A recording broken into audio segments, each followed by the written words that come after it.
Tu já parou para pensar que as tecnologias descentralizadas, como a blockchain, permitem trocas diretas entre as pessoas sem intermediário?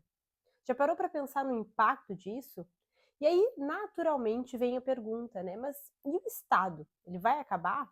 Calma que não existe resposta pronta nem simples para esse tipo de pergunta, né? O Estado é uma das criações humanas mais complexas que existem, né? Ele surgiu para criar ordem, segurança, leis, convivência, controle. Mas será que ele vai ser sempre o único jeito de organizar essa vida coletiva? Vamos entender então a relação entre o Estado e como essas tecnologias descentralizadas podem, daqui para frente, transformar essa estrutura. É claro que falar de Estado é sempre delicado, né? A gente está falando de poder, de liberdade ou da falta dela, né? A gente está falando de ideologias. Então, a gente acaba misturando muitas facetas da vida humana e é um solo um pouco delicado da gente pisar. Respira fundo, né? Aqui é um espaço de respeito acima de tudo, um espaço de diálogo e consideração de perspectivas diferentes para o bem comum. A gente respeita a opinião de todos, espero que também respeitem a minha, e aqui nada mais é do que um espaço da gente construir junto. Então, sem extremismo, sem intolerância, mas que a gente tenha diálogos construtivos a partir dos comentários, a partir da minha fala, a partir do que a gente troca aqui nessa rede social, beleza? Então vamos voltar um pouco na história, né? Mesmo depois do desenvolvimento da agricultura, alguns grupos seguiram intercalando entre vida nômade e sedentária, né? Isso variava de acordo com o clima, com o solo, com as tecnologias, com a cultura de cada grupo. E quando eu falo aqui de tecnologia, eu não estou falando de um iPhone ultramoderno, né? Eu estou falando da agricultura, do fogo, da comunicação, né, que é uma tecnologia também. Mesmo depois da agricultura, por muito tempo o homem seguiu tendo liberdade na sua forma de se organizar socialmente, né? Não existia o que deve ou não ser feito, né? Como deve ou não viver e conviver em grupo. Existia uma liberdade, uma flexibilidade e muito também de acordo com o clima, com os ciclos da natureza, né? Iam se intercalando entre nômades e sedentários. Mas de uma forma não linear na história, né, e até em um processo natural, a sofisticação da agricultura, o armazenamento, né, o melhoramento dos processos, o trabalho fixo, se tornou uma forma muito mais eficiente de expansão da vida e de organização, uma forma mais fácil de se planejar perante as incertezas, né, das circunstâncias. E isso permitiu que as famílias crescessem mais, que as aldeias crescessem, se tornassem cidades, e tudo isso também trouxe uma complexidade nas relações, né? Então, se eu estou fixo num lugar, a minha relação com as pessoas muda completamente, né? Minha relação com alguém que eu sei que daqui a pouco eu não vou mais conviver do que com alguém que eu sei que eu vou conviver por muito tempo, são totalmente diferentes, né? As regras subentendidas são totalmente diferentes. Então isso começa a trazer complexidade nas relações humanas. E ao ter que lidar com excedentes agrícolas, surgiram novas perguntas, né? O que fazer com esse excedente? De que forma distribuir? Quem vai guardar? Quem vai estocar? Quem vai decidir como isso é distribuído, né? Então vão surgindo os templos e os centros que centralizam esse excedente, né? E com isso vem a contabilidade, os tributos, né? A força militar. E a união desses fatores vai criando o embrião do Estado. É claro que eu estou dando uma pincelada aqui na história, né, gente? Existem diversos ângulos e aspectos que podem ser vistos toda essa história, né? Mas para que a gente tenha uma visão ampla, né, dessa linha de raciocínio, até chegar aqui. Então, uma definição moderna, né, do Estado moderno, é de que o Estado é uma entidade político-jurídica soberana que exerce autoridade sobre uma população em um território definido. Max Weber dizia que o Estado moderno ele monopoliza o uso legítimo da força, né? Então, em prol dessa paz e previsibilidade, ele é preciso impor uma autoridade para conseguir fazer com que essas regras se cumpram, né? A gente vai ali para uma linha, né, do Leviatã e Thomas Hobbes, dialogando também sobre as questões de conflito entre o individual e o coletivo, né? O homem, por exemplo, ele quer uma maçã e ele vai fazer de tudo para conseguir uma maçã e não basta uma maçã, né? Ele vai fazer de tudo para seguir tendo maçãs e enquadra-se, né, um cenário de desconfiança de todos entre todos. Então a gente abre mão da nossa liberdade para que a gente tenha segurança e confie né, em uma ordem externa para que não vire uma guerra, um caos, né, e todos contra todos. E foi assim que ao longo da história o Estado passou a legitimar cada vez mais, né, guerra, conquista, exploração, né, coerção, em nome da ordem, né, isso é um fato. O ser humano ele vive em 2 polos, né, de um lado a gente tem a sobrevivência e do outro a cooperação, né, de um lado a gente lida com o egoísmo e no outro com a busca pela transcendência do ego, né. Então, de um lado, foram sendo construídas soluções coletivas para que essa organização social pudesse se expandir, né, e buscar o bem comum de forma ideal e coletiva, e do outro lado, o impulso de priorizar e garantir a sua sobrevivência e a da sua família em primeiro lugar. Então a gente está sempre lidando com essa dualidade. E é nessa tensão e mistura de conflitos, né, entre ordem, controle, vontade de expansão e poder, que o Estado se estabelece, né, como uma tentativa de equilibrar o caos da convivência instintiva por pessoas com atitudes instintivas. Ter essa compreensão é muito importante para que a gente entenda a lógica e a intenção da construção desse Estado ao longo dos anos. Isso permite que a gente analise, né, os problemas e as necessidades estruturais, não em um lugar de extremismo ou de revolta, né? Porque quando a gente diz que uma coisa tem que ser assim ou não tem que ser assado, ou que uma coisa devia ou não devia existir, a gente vai para um pensamento muito polarizado.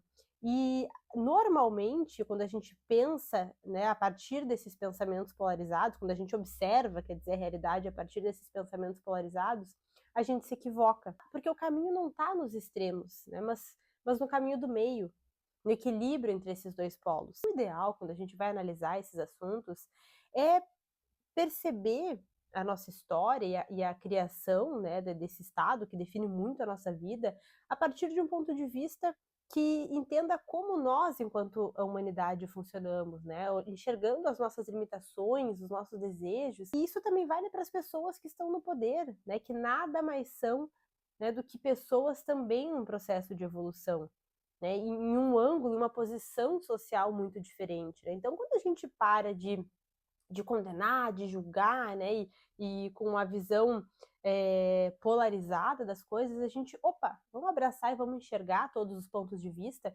Isso é enxergar a partir do caminho do meio, né, e sair das polaridades, né, e do meu ponto de vista. Então, de um lado, nós temos a necessidade de um Estado preenchendo a lacuna, né, de responsabilidade, né? Então, enquanto o homem não assume essa autonomia sobre os instintos em convívio, a gente precisa dessa confiança em algo externo, em que os contratos vão ser cumpridos, em que a ordem vai ser estabelecida, né, que o respeito vai prevalecer, né, que as pessoas cumpram essa boa convivência. E do outro lado desse pêndulo, nós acabamos criando um fenômeno chamado de realimentação de autorreforço, ou a profecia que se autorrealiza. Então, o fato de nós termos homens com lacunas de responsabilidade perante o social, acaba se criando um ambiente em que novos indivíduos tenham a sua autonomia reduzida justamente por já crescerem e se desenvolverem num ambiente com uma alta regulação extrema.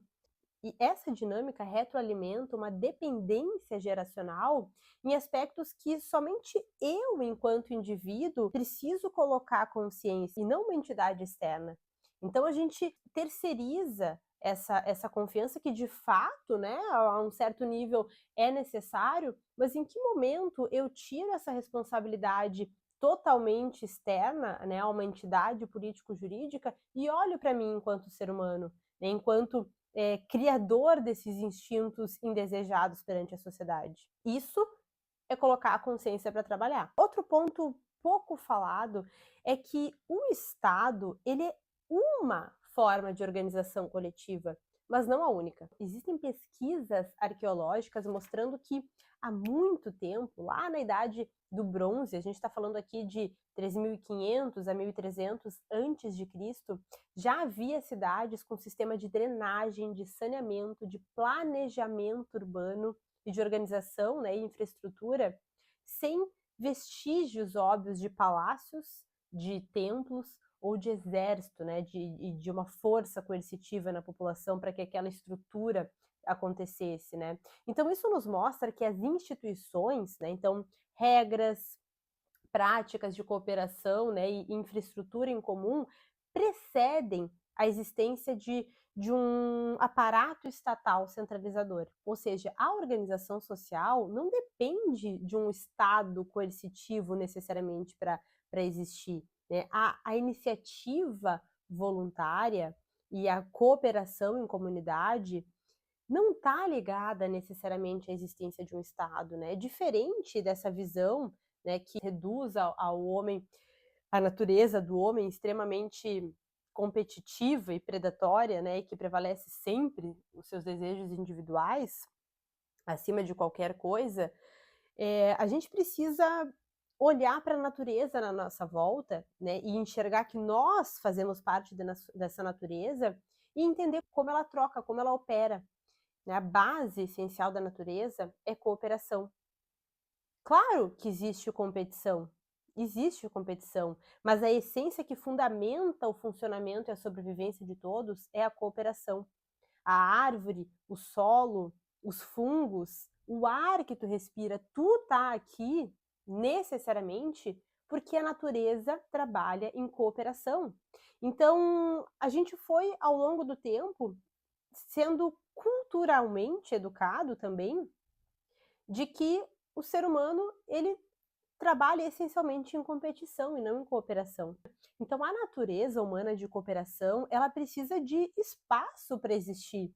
Ela precisa ser relembrada, cultivada, as coisas precisam ser cultivadas para não serem esquecidas, para não serem apagadas, né? Então a gente precisa de uma cultura que incentive a cooperação para que a gente relembre essa natureza também. Então precisa-se de espaço para que isso funcione. Então, tudo isso também é resultado de uma consequência da expansão político e econômica desse organizador principal e ao longo de gerações, ao longo de centenas, né, de anos, a gente vai tirando a responsabilidade de tarefas, né, de compromissos que nós, enquanto indivíduos, temos unicamente, né, exclusivamente com nós mesmos. Somente nós próprios podemos trabalhar esse instinto de guerra, esse instinto de egoísmo, de ira, de ganância, o medo, né, pela sobrevivência dentro de nós. Não é algo externo, jamais será algo externo. De fato, existe, vamos dizer assim, uma linha, né, uma ponte, um alicerce, uma estrutura, uma base para que as coisas funcionem, principalmente quando elas entram em um nível global de trocas, né, e contratos que precisam ser efetivados, de uma confiança, né, de uma segurança que as coisas vão acontecer, mas isso não omite a responsabilidade individual de cada um para que o motivo pelo qual eu não confio no outro não prevaleça mais. E é isso que a humanidade parece ter esquecido, quanto mais esse organizador externo aumenta, né, se amplia. E a nossa confiança, ela enxuga. A nossa confiança, ela vai cada vez mais indo, né, por um buraquinho que a gente nem sabe mais onde está, porque existe algo externo resolvendo isso. Para que essa estrutura macro mude, a gente precisa começar no micro, né, no individual de cada um que constrói esse coletivo. Então, se a gente olhar bem, o Estado, para além de diversas funções, ele está aqui para cumprir um papel pelo homem de aspectos que ele ainda não se emancipou, que ele ainda não amadureceu psiquicamente para organizar, para fazer por si e pelo seu semelhante. Só que a gente está passando por muitas transformações coletivas em diversos aspectos, né? E as tecnologias descentralizadas, elas estão trazendo à tona outras e novas formas de organização social. A blockchain permite execução automática de regras, né, por meio dos contratos programáveis. Aqui nesse ponto, a gente é convidado, né, nós todos somos convidados a reformular, a atualizar e a questionar os argumentos de Hobbes, por exemplo, quando a gente utiliza, né, e quando a gente afirma que o Estado está aqui para garantir todo esse aparato de segurança e de confiança de que os contratos vão se cumprir. É claro que nada é tão simples, é claro que a gente está lidando aqui com burocracias, com estruturas engessadas, com muitas barreiras que se apresentam na hora de operacionalizar essas coisas, né? Mas vamos colocar, né, o horizonte temporal aqui desse nosso diálogo para longo prazo. Vamos enxergar uma visão mais ampla das coisas, né? Olha para trás, olha para como era antes e como as soluções tecnológicas nos trouxeram hoje, né, o ambiente que a gente vive, e coloca isso lá para frente, projeta isso lá para frente. Então a gente está aqui construindo e sendo convidado a requestionar tudo isso. Então a blockchain permite a confiança distribuída e não centrada num único agente. Então aqui a gente já pode descentralizar muito mais essa confiança, né? Esse poder depositado, né? Essa segurança depositada em um ente. E por fim, a blockchain permite moedas e sistemas de valor locais ou paralelos a moedas mais amplas. E aqui a gente abre um leque para uma economia descentralizada, né? Então, se a gente for olhar para o passado, nós já tivemos estruturas em que as moedas elas eram cunhadas pelas cidades-estado. O sistema monetário era descentralizado. Então, a blockchain ela permite que isso aconteça de uma forma muito mais segura, transparente, organizada e eficiente. Então, isso não está tão longe, não está tão distante da realidade.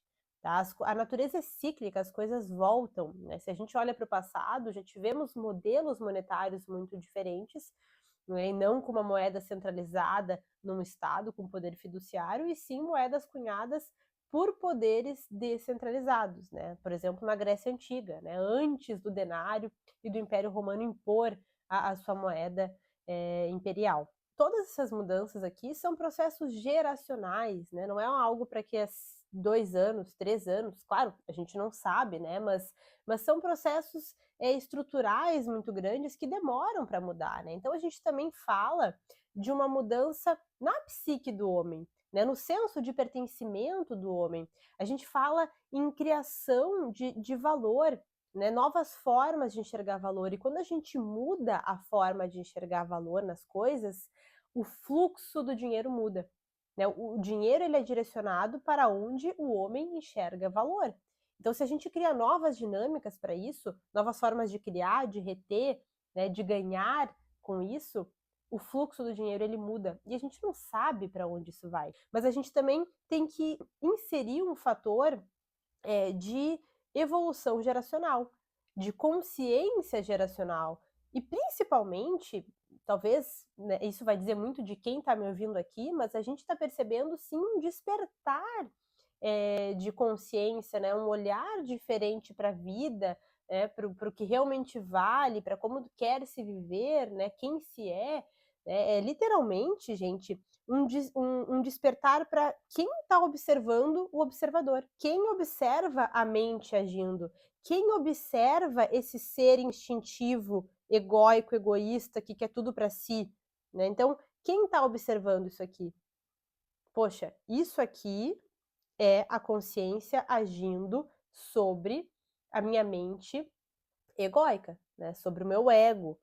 Então, isso muda a estrutura de uma sociedade, isso muda a forma de enxergar a vida, pessoal. Então, quando a gente pega esses conceitos históricos, filosóficos, a gente também precisa olhar para o contexto civilizatório, para o contexto do homem, para o ponto de vista, inclusive, de quem está argumentando e criando esses argumentos, né, que são sustentados por gerações. Conforme essas estruturas vão se consolidando, a confiança ela vai migrando de lugar, né? A confiança vai migrando desse aparato, dessa entidade político-jurídica soberana e vai migrando para tecnologias descentralizadas, vai migrando para códigos que garantem essa confiança. E o papel de utilidade do Estado, como a gente concebe né, e legitima hoje, vai perdendo força ao longo de gerações, né? Eu não estou falando aqui de uma substituição total de um aparato político. Eu falo de um deslocamento de funções práticas para redes e comunidades que executam tarefas específicas de forma muito mais eficiente. A forma com que as instituições são criadas e respeitadas mudam, e isso muda toda a dinâmica estrutural. Isso não significa bagunça total, né? A gente sempre vai precisar de acordos comuns para viver em coletivo, né? A gente vai seguir criando instituições que estruturem o convívio, inclusive a instituição ela é uma expressão humana, natural para se organizar em convívio, né, em coletivo. Mas isso vai criando outra cara, outra estrutura, outro sentido. Inclusive, tá fazendo sentido aí para ti? Porque quando a consciência muda, as instituições mudam. E a tecnologia sozinha, ela não transforma nada. Ela não transforma a sociedade. Ainda tem muita água para rolar, né? A resistência antecede qualquer mudança, né? Inclusive, isso é um processo, é uma lei física, né? A gente mexe e gera fricção. Então, é esperado que tenha muita resistência, que tenha muita, sabe, muita coisa ainda para acontecer. Isso é muitos paradigmas para serem rompidos, né? Não, a gente não sabe do dia da manhã, né? Ninguém tem um manual, ninguém vai dizer vai ser assim ou vai ser assado. A gente está, né, conversando, criando de acordo com uma lógica e premissas, né, dialogando sobre isso. Portanto, as blockchains não vão acabar com o Estado sozinhas, né? Inclusive, elas podem reforçar o seu tamanho e o seu poder. A única coisa que pode transformar, né, essa estrutura e esse aparato político ultra centralizador, né, com uma vida própria, é o amadurecimento coletivo. Né? O amadurecimento coletivo ele vai refletir nos nossos líderes, né, na forma como a gente lida com o poder, como a gente organiza o todo. Esse despertar de uma responsabilidade individual, de uma iniciativa cívica, e a capacidade de cooperar. Quando a gente desperta a consciência para esse senso de coletivo, para esse senso de unidade, começa a enxergar a interconexão das coisas, a nossa vida desperta logicamente para um senso de servir o coletivo, para um senso de querer trabalhar em prol do coletivo. E agora tu imagina isso em uma grande escala, em um fluxo natural de pessoas servindo ao próximo. Porque pessoas para ajudar, pessoas precisando de ajuda, sempre vai existir. A gente vai sempre precisar de instituições e de pessoas que estejam trabalhando no coletivo, inclusive a nossa vida só existe no individual porque o coletivo existe. Essa dinâmica de despertar para esse senso de servir para o coletivo vai naturalmente transformando, né, todo esse processo, toda essa necessidade de uma coerção, de um Estado, né, é natural, é gradual. Né, a humanidade está nos seus passos, na sua caminhada, nada mais do que também respeitar a nossa história, a nossa caminhada. Então, a mudança interna e externa, ela vai caminhar junto, né? A gente precisa evoluir moralmente, eticamente, junto com a evolução tecnológica, né? A gente não pode tapar o sol com a peneira, nem passar pano para a realidade, né, do nosso mundo. A gente está um cenário cada vez mais polarizado, com extremos, com intolerância, mas também a gente não pode reduzir tudo a só isso, até porque quando tu liga a TV, de fato é só isso que se alimenta, né? É só essa tragédia, né, humanitária. Sim, existe um lado de pessoas que estão em busca de servir ao próximo, que estão em busca de viver em harmonia, né, com a vida, com os outros, trazendo soluções para que a gente possa, né, evoluir enquanto humanidade e não destrua tudo. E é claro que a gente, como indivíduo, decide para onde a gente vai direcionar o nosso foco, a nossa atenção. E eu recomendo que tu direcione para coisas boas, para soluções, para pessoas que estão trabalhando em prol, né, de um conjunto mais harmonioso, de um bem comum, de um coletivo e principalmente de uma expansão de consciência. Só isso é que vai solucionar as coisas. As tecnologias estão aqui para serem usadas. Quem vai ser o utilizador, né, manuseando essas ferramentas? É uma consciência. A que nível de consciência esse utilizador está? Né? Como que ele vai manusear isso? A tecnologia pode ser uma arma ou uma ferramenta muito útil para construir e perpetuar a vida. Cabe a nós fazer o nosso trabalho, beleza? Hoje eu fico por aqui e até o próximo vídeo.